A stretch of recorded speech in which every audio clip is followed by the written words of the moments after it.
السلام علیکم ورحمۃ اللہ وبرکاتہ۔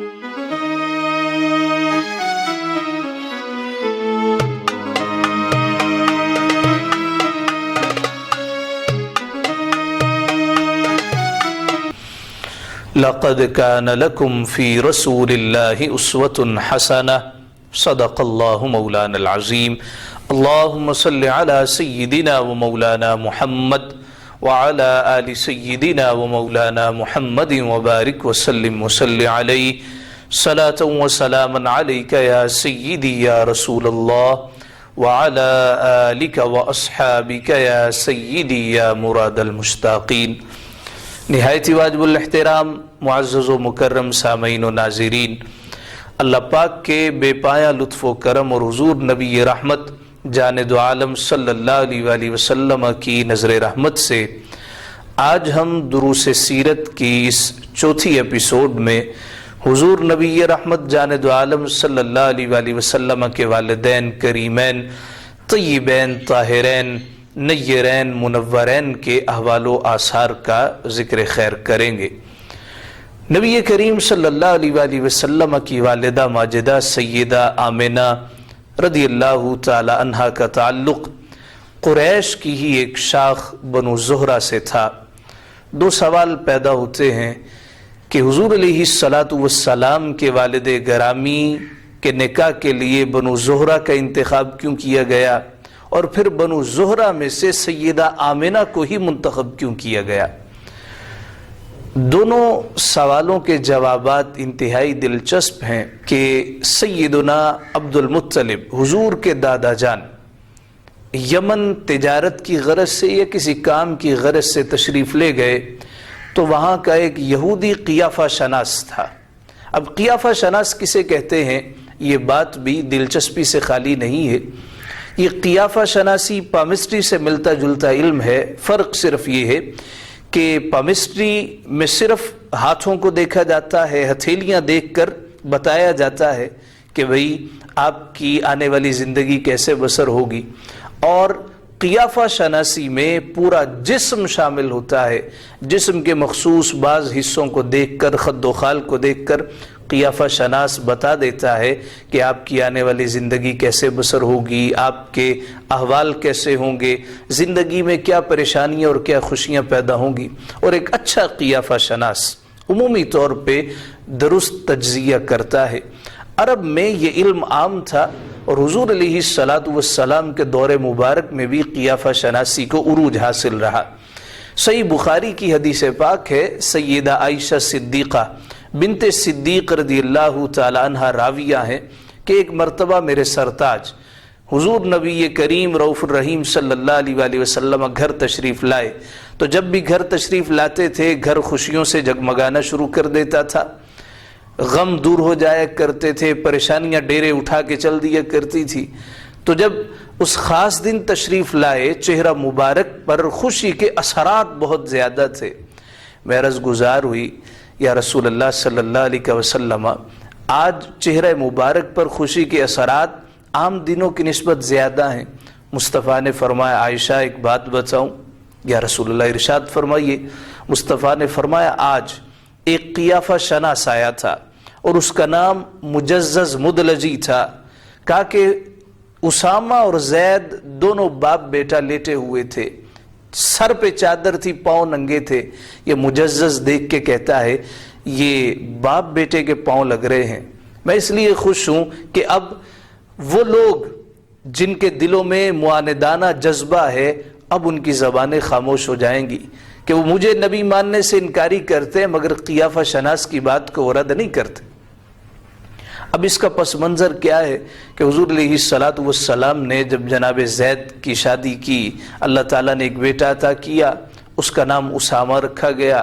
اسامہ کی رنگت کالی تھی جبکہ جناب زید انتہائی چٹے سفید تھے۔ منافقوں کو، یہودیوں کو بات کرنے کا موقع مل گیا، کہنے لگے یہ دیکھیں محمد کے بیٹے ہیں، ان کو جو اللہ نے بیٹا دیا ہے یعنی حضرت اسامہ، ان کی رنگت کالی ہے، لہٰذا ان کا باپ زید نہیں ہے کوئی اور ہے۔ آقا علیہ السلام کو دلی تکلیف ہوتی تھی یہ کس طرح کی بہتان ترازیاں کرتے ہیں، لیکن آپ خاموش رہے۔ جب اس قیافہ شناس نے آ کے کہا یہ دونوں باپ بیٹے ہیں، تو آقا علیہ السلام کا چہرہ مبارک خوشی سے کھل اٹھا کہ وہ بات جو میرے دل میں تھی اس نے زبان پہ لا کے سب کو خاموش کر دیا۔ اور یہ علم صرف مردوں کے پاس نہیں تھا، خواتین بھی عرب کی تاریخ اٹھا کے دیکھیں، سیرت طیبہ اٹھا کے دیکھیں، مورخین نے لکھا ہے، سیرت نگاروں نے لکھا ہے کہ اس دور میں خواتین بھی کاہنہ ہوا کرتی تھی، جن میں ایک نام جناب معاویہ کی اہلیہ کا بھی لیا جاتا ہے، ان کا نام میسون تھا۔ جناب معاویہ نے ایک خاتون کلبیہ سے شادی کی، اس کے پاس جانے سے قبل اپنی زوجہ میسون سے کہتے ہیں کہ تم ذرا جاؤ، قیافہ شناس تھی، جاؤ اور جا کے دیکھو کہ یہ میرے لیے بہتر رہے گی۔ میسون گئی، واپس آئی تو کہنے لگی ایسی حسین و جمیل عورت ہے کہ سورج اور چاند بھی شرما جائیں، انتہائی خوبصورت خاتون ہے، مگر میں نے اس کی ناف کے نیچے ایک خال دیکھا ہے، مجھے ڈر لگتا ہے اس کا شوہر کسی جنگ میں مارا جائے گا، یہ ظلماً اس کو مار دیا جائے گا اور اس کی گود میں شوہر کا سر لا کے رکھا جائے گا۔ جناب معاویہ فہم و فراست والے تھے، آپ نے اسی وقت اس کو طلاق دے دی، اور پھر ہوا بھی ایسے، الاستیعاب میں ہے، ایسے ہی ہوا۔ جناب حضرت نعمان بن بشیر رضی اللہ تعالیٰ عنہ نے اسی خاتون کلبیہ سے نکاح کیا، بعد میں یہ شہید کیے گئے اور ان کا سر اس کی گود میں لا کے رکھا گیا۔ تو جناب عبد المطلب کی اس یہودی قیافہ شناس سے ملاقات ہوئی، اس نے جب غور سے دیکھا تو نور نبوت پہچان گیا، کہنے لگا مجھے تھوڑا وقت دیتے ہو، میں نے آپ سے بات کرنی کا، بتاؤ کیا آپ سے پوچھ سکتا ہوں آپ کس قبیلے سے ہیں؟ کہ قریش سے ہوں۔ اچھا، قریش کی کون سی شاخ سے ہیں؟ آپ کہنے لگے بنو ہاشم سے ہوں۔ پھر پوچھتا ہے کیا میں آپ کے جسم کے بعض حصوں کا معائنہ کر سکتا ہوں؟ تھوڑی دیر توقف کرنے کے بعد آپ فرمانے لگے ٹھیک ہے، شرمگاہیں نہیں کھولوں گا۔ کہنے لگا جی ٹھیک ہے۔ اس نے آپ کے جسم کے بعض حصوں کی طرف دیکھا اور کہنے لگا کہ ذرا مجھے اپنی ناک دکھائیے۔ آپ قریب ہو گئے، اس نے نتنے اچھے طریقے سے دیکھے، پھر کہنے لگا میں گواہی دیتا ہوں اشہد ان فی احدی یدیک ملکا وفی الاخری نبوہ، یہ البدایہ والنہایہ میں ہے۔ کہنے لگا بے شک میں گواہی دیتا ہوں آپ کے ایک ہاتھ میں نبوت ہوگی اور ایک ہاتھ میں بادشاہت ہوگی۔ کیا آپ نے بنو زہرہ کی کسی خاتون سے شادی تو نہیں کی؟ بھی یہ کہ سوال ہوا۔ کہنے لگا جو اللہ آپ کو بادشاہت اور نبوت دے گا اس میں بنو زہرہ کا بھی حصہ ہوگا۔ آپ نے کہا شادی تو نہیں کی۔ کہنے لگا پھر کیجئے۔ چنانچہ سیدنا عبد المطلب نے بنو زہرہ کی ایک خاتون حالہ سے شادی کی، اور آپ نے اپنے صاحبزادے جناب عبداللہ کے لیے بھی بنو زہرہ کا ہی انتخاب کیا۔ اب آتے ہیں دوسرے سوال کی طرف کہ بنو زہرہ میں سے جناب سیدہ آمنہ کو منتخب کرنے کی وجہ کیا ہے؟ اس سوال کا جواب بھی بڑا دلچسپ ہے۔ سیرت نگاروں نے لکھا ہے قریش میں ایک بڑی مشہور و معروف کاہنہ تھی، اس کا نام سودا تھا۔ اب یہ سودا کون تھی؟ یہ پرسرار ندیدہ قوتوں کی محبوبہ تھی۔ جب یہ پیدا ہوئی رنگت انتہائی کالی مگر آنکھیں انتہائی نیلی رنگ تھی، تو یہ اور گھبرا گئے کہ یہ کیسی بچی پیدا ہو گئی ہے۔ دستور کے مطابق زندہ درگور کرنے لگے تو اس کا باپ کسی ملازم سے کہتا ہے اس کو لے جاؤ، جا کے صحرا میں دفن کر دینا۔ وہ جب لے گیا دفن کرنے لگا تو آواز آتا ہے لا تعیدی الصبیہ وخلیھا البریہ، اس بچی کو دفن مت کرنا، ایسے ہی صحرا میں چھوڑ دو۔ یہ گھبرا کے دائیں بائیں دیکھتا ہے تو کوئی بھی نہیں ہے، وہم سمجھ کے پھر دفن کرنے لگتا ہے، پھر یہی آواز آتا ہے اس بچی کو ایسے ہی چھوڑ دو، صحرا میں چھوڑ دو، درگور مت کرنا۔ اب یہ ڈر گیا اور اپنے باپ کے پاس آیا، جناب اس طرح 2 مرتبہ آوازیں آئیں، تو باپ سمجھ گیا معمولی بچی نہیں ہے۔ دوسری بچیاں زندہ درگور ہوتی تھیں، اس کو سلامت رکھا گیا، تو چونکہ نادیدہ قوتوں کی پسندیدہ تھی، پراسرار علوم کی ماہرہ ہو گئی۔ یہ ایک مرتبہ بنو زہرہ قبیلے کے پاس آئی اور آ کے کہتی ہے کہ تم میں سے ایک ایسی لڑکی ہے جو یا تو خود ڈرانے والی ہوگی یا اللہ اس کو ایک بیٹا دے گا جو ڈرانے والا ہوگا، نذیرہ ہوگی اور اس کا بیٹا نذیر ہوگا، لہٰذا تم ساری کی ساری لڑکیاں میرے سامنے آؤ، میں پہچانتی ہوں وہ کون ہے۔ بنو زہرہ کی لڑکیاں اس کے سامنے فردن فردن آتی گئیں۔ جب جناب سیدہ آمنہ سامنے آئیں تو یک لخت پکار اٹھی، کھڑی ہو گئی اور چیخ کے کہتی ہے یہی وہ لڑکی ہے، یا تو یہ خود ڈرانے والی ہوگی یا اللہ اس کو ایک بیٹا دے گا جو ڈرانے والا ہوگا اور اس کی بڑی شان ہوگی، لہو شان و برہان منیر، جو بڑی شان والا ہوگا، واضح دلیل والا ہوگا۔ سیرت حلبیہ میں ہے۔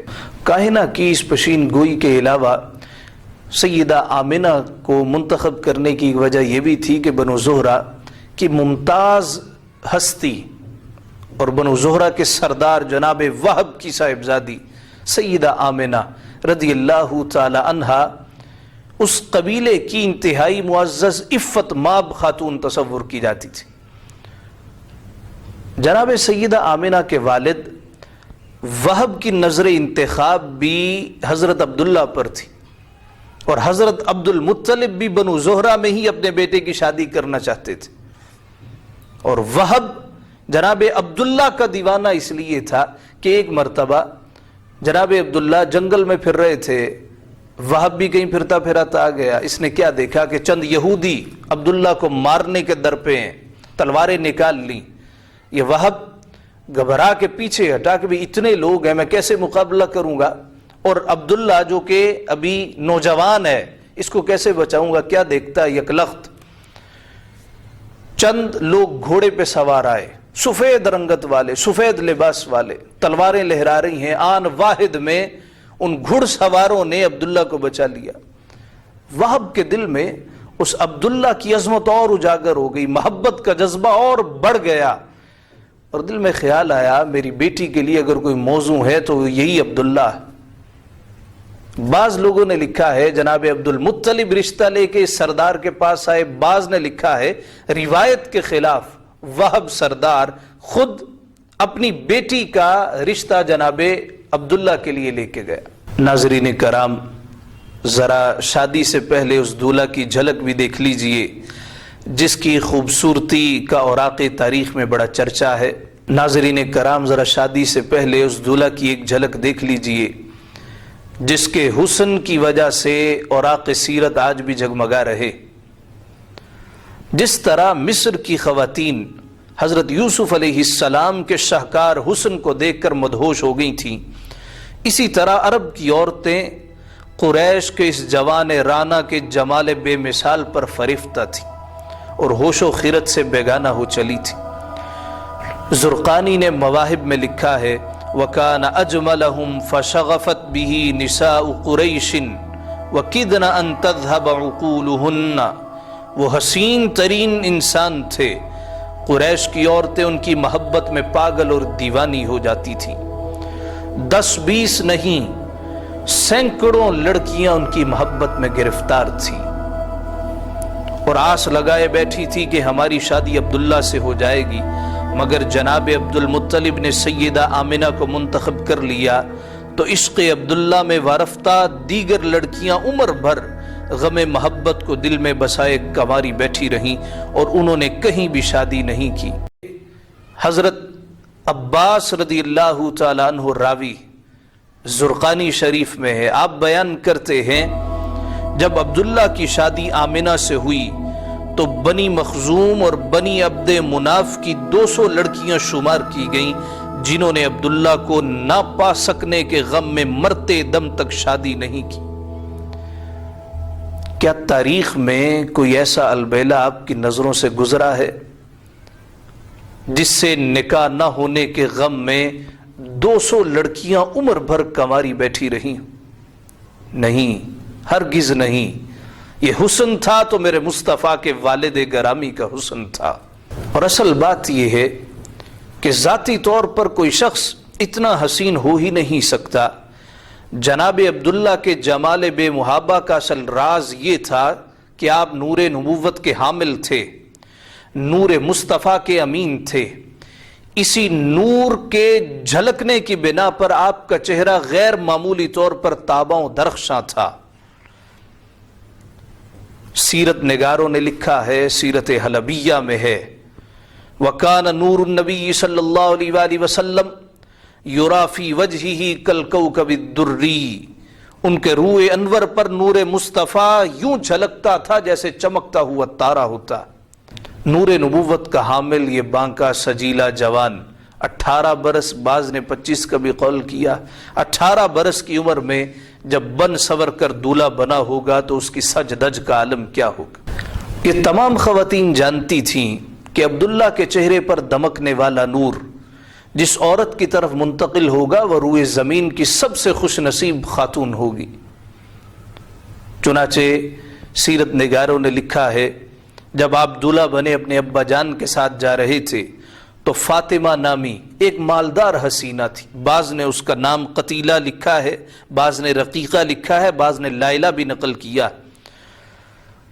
اس نے جب آپ کے چہرہ نبوت پر تابدار حسن کو دیکھا تو ایک پیشکش کی، کہنے لگی یا فتى هل لك ان تقع علی الآن واعطيك 100 من الابل، نوجوان اگر تم مجھے وصل کی چند گھڑیوں سے شاد کام کر دو تو 100 اونٹ نظر کروں گی۔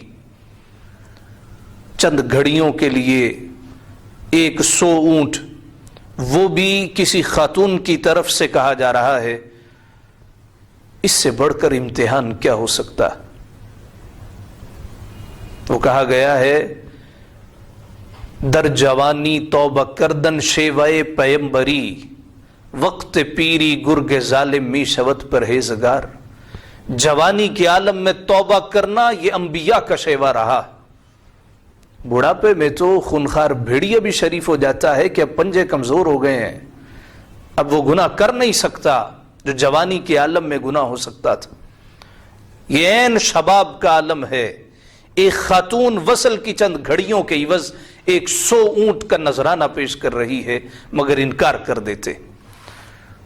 اور جو الفاظ اس جوان کے منہ سے ادا ہوتے ہیں آج بھی تاریخ میں جگمگا رہے اور جوانوں کے لیے لمحہ فکریہ ہیں۔ آج جوانوں کی جوانیاں کدھر بسر ہو رہی ہیں؟ آج ہمارے لیے اسوہ حسنہ مصطفیٰ کی سیرت اور آپ کے والد گرامی کی سیرت ہے۔ عین شباب کے عالم میں جب آپ نے حسن کے اس پیکر کو ٹھکرا دیا اور مال و گودام کے انبار ٹھکرا دیے، 100 اونٹ چند گھڑیوں کے لیے کون ٹھکراتا؟ کروڑوں روپیہ بنتا ہے اس وقت کا، ٹھکرا دیا۔ اور آپ نے چند اشعار کہے، فرمانے لگے اما الحرام فالممات دونہ والحل لا حل فاستبینہ یحمل کریم عرضہ ودینہ فکیف بالامر الذی تبغینہ۔ حرام کام کرنے سے تو بہتر ہے کہ میری موت آ جائے، تم حرام کی طرف بلا رہی ہو، اس سے بہتر ہے میں مر جاؤں، مگر حرام کا ارتکاب نہ ہوگا۔ یہ حلال تو ہے نہیں کہ عبداللہ اس کی طرف چل پڑے۔ پھر آپ فرمانے لگے ہر شریف آدمی اپنی عزت اپنے دین کی حفاظت کرتا ہے، تم جس چیز کا تقاضا کر رہی ہو وہ کیسے پوری ہو سکتی؟ ساتھیو، یہ ہے کردار کی وہ عظمت اور دامن کی پاکیزگی جو جانب عالم صلی اللہ علیہ وآلہ وسلم کے تمام آباء و اجداد کا خاصہ ہے۔ اس لیے آقا علیہ السلام نے ارشاد فرمایا، البدایہ میں ہے، میرے ماں باپ کسی بھی مرحلے پر زنا کے مرتکب نہ ہوئے، مجھے اللہ تعالی ہمیشہ اصلاب طیبہ سے ارحام طاہرہ کی طرف منتقل کرتا آیا۔ ناظرین کرام، سیدنا عبداللہ اپنے دامن کو ہر قسم کی جنسی آلودگی سے بچاتے ہوئے، کردار کی حفاظت کرتے ہوئے سیدہ آمنہ کے ساتھ رشتہ ازدواج میں منسلک ہو جاتے ہیں۔ اور اہل عرب کا دستور تھا کہ دلہا شب زفاف اور 3 دن سسرال میں گزارتا تھا۔ 3 دن آپ نے مسلسل گزارے۔ جب واپس آنے لگے دیکھا کہ وہی خاتون فاطمہ یا لیلہ نامی خاتون راستے میں کھڑی ہے اور مطلق توجہ نہیں کر رہی۔ جناب عبداللہ سے رہا نہ گیا، کہا کل تک تو 100 اونٹ دینے کو تیار تھی، سب کچھ قربان کر رہی تھی، آج آنکھ اٹھا کے بھی نہیں دیکھ رہی۔ عبداللہ بدل گیا ہے، تیری محبت میں فرق آیا ہے۔ کہنے لگی جو نور مجھے تیری جبی میں نظر آ رہا تھا وہ تو بنو زہرہ کی آمنہ اڑا کے لے گئی، میں تو اس نور کی دیوانی تھی۔ عبداللہ میں نے تجھ سے شادی نہیں کر۔ جس کی خاطر شادی کرنی تھی اب وہ خاطر ہی ختم ہو گئی، وہ وجہ ہی ختم ہو گئی ہے۔ تو جناب سیدنا عبداللہ رضی اللہ تعالی عنہ سیدہ آمنہ طیبہ طاہرہ کے ہمراہ رہے۔ اللہ رب العزت نے کرم کیا، سیدہ آمنہ حاملہ ہوئی، اور یہ حمل معمولی حمل نہ تھا، غیر معمولی حمل۔ جناب سیدہ طیبہ طاہرہ کہتی ہیں کہ جب میرا بیٹا میرے پیٹ میں آیا تو خواتین کی طرح کسی قسم کا کوئی بوجھ محسوس نہ ہوا۔ جس طرح خواتین کھٹی چیزیں میٹھی چیزیں حمل میں استعمال کرتی ہیں، مجھے اس کی بھی طلب نہ ہوئی۔ تو کوئی آوازہ دینے والا آوازہ دیتا ہے، آمنہ تیرے پیٹ میں دونوں جہان کا بادشاہ آ گیا۔ یہاں ایک بات بڑی قابل توجہ کہ جب اللہ کی طرف سے رحمتیں آنی ہوتی ہیں تو اس کے اثرات پہلے سے نمودار ہو جاتے ہیں۔ حضور علیہ الصلاۃ والسلام کی آمد سے پہلے کا سال عربوں پہ انتہائی بھاری تھا، قحط سالی ہو گئی، خشک سالی ہو گئی، جانور مرنے لگے، لوگ بیمار ہو رہے تھے۔ اس سال کو سنۃ الفتح والابتہاج کا نام دیا گیا۔ یہ خوشی کا سال ہے، یہ فتح کا سال ہے، یہ کامرانی اور کامیابی کا سال ہے۔ وہ کس طرح کہ جب آپ اپنی والدہ کے پیٹ میں آئے، حمل شریف کو چند ماہ گزرے، اللہ تعالیٰ نے ایسا کرم کیا کہ قحط سالی ختم ہو گئی، خشک سالی کا نام و نشان تک نہ رہا۔ عرب خوشی سے پکار اٹھے کہ یہ سال تو خوشیوں بھرا سال ہے، یہ سال تو کامرانیوں بھرا سال ہے۔ جان دو عالم صلی اللہ علیہ وآلہ وسلم کے دنیا میں جلوہ افروز ہونے سے چند ماہ پہلے جناب سیدنا عبداللہ حضور کے والد گرامی قریش کے ساتھ تجارت کی غرض سے ملک شام گئے۔ واپسی پر مدینہ طیبہ کے قریب بیمار ہو گئے اور لوگوں سے کہا آپ چلے جاؤ، میں کچھ دن یہاں آرام کروں گا، بہتر ہوتا ہوں تو انشاءاللہ میں بھی مکہ مکرمہ آتا ہوں۔ قافلہ روانہ ہو گیا، وہاں پہنچے، جناب عبد المطلب اپنے بیٹے کو ڈھونڈ رہے ہیں، میرا بیٹا عبداللہ کہاں ہے؟ لوگوں نے کہا جناب وہ انتہائی علیل ہیں، مدینہ منورہ میں ہیں، ہمیں پیغام دیا، میں بہتر ہو کے آتا ہوں۔ آپ نے اسی وقت اپنے بیٹے حارث کو بھیجا، کہا کہ جاؤ، جا کے اپنے بھائی کا پتہ کرو، خبرگیری کرو۔ قدرت کو شاید کچھ اور ہی منظور تھا، جناب حارث کے وہاں پہنچنے سے پہلے پہلے جناب عبداللہ کی روح قفس انصری سے پرواز کر گئی۔ سیدہ آمنہ طیبہ طاہرہ عین شباب کے عالم میں بیوہ ہو گئی۔ ماں باپ اور بھائیوں بہنوں پر جو گزری سو گزری، لیکن سیدہ آمنہ کا غم غالباً سب سے فزوں تر تھا کہ جو شادی سے صرف چند ماہ پہلے بیوہ ہو گئی ہو، جس عورت کی خوشیاں عین عالم شباب میں لٹ گئی ہوں، جسے عبداللہ جیسا مثالی شوہر جو سینکڑوں دلوں کی دھڑکن تھا داغ مفارقت دے گیا، جسے اپنے سرتاج کا آخری دیدار بھی نصیب نہ ہوا، جس کے پیٹ میں پرورش پانے والا بچہ دنیا میں آنے سے پہلے یتیم ہو گیا۔ جناب عبداللہ کی وفات پر صرف انسانوں نے غم نہ کیا، ملائکہ نے بھی غم کا اظہار کیا اور اللہ سے عرض گزار ہوئے، پاک پروردگار تیرا محبوب دنیا میں آنے سے پہلے یتیم ہو گیا۔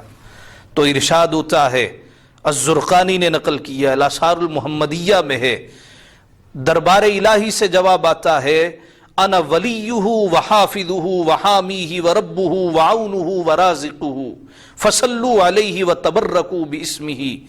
اللہ تعالیٰ نے جواب دیا، فرشتو میں اس کا دوست ہوں، میں اس کا نگہبان ہوں، میں اس کا حامی ہوں، میں ہی تربیت کا ذمہ وار ہوں، میں اس کا مددگار ہوں، میں رازق ہوں۔ فرشتو تم اس پر درود پڑھو اور اس کے نام نامی سے برکت حاصل کرو۔ اللہم صلی علی سیدنا و مولانا محمد وعلی آل سیدنا و مولانا محمد وبارک وسلم وصلی علیہ۔ ناظرین کرام، آج کی گفتگو کا اختتام یہیں پر ہوتا ہے۔ اگلے پروگرام میں ہم رسالت مآب صلی اللہ علیہ وآلہ وسلم کی ولادت باسعادت، آپ کے بچپن کا ذکر خیر اور آپ کی ولادت سے کچھ عرصہ پہلے تاریخ کا ایک عظیم الشان معرکہ ہوا، ایک بڑا واقعہ ہوا، وہ بھی انشاءاللہ العزیز اگلے پروگرام میں آپ کی خدمت میں گوش گزار کریں گے۔ مجھے ابریشم ٹی وی کی پوری ٹیم کو اجازت دیجیے۔ اللہ تعالی ہمارا آپ کا حامی و ناصر ہو۔ وآخر دعوانا ان الحمد للہ رب العالمین۔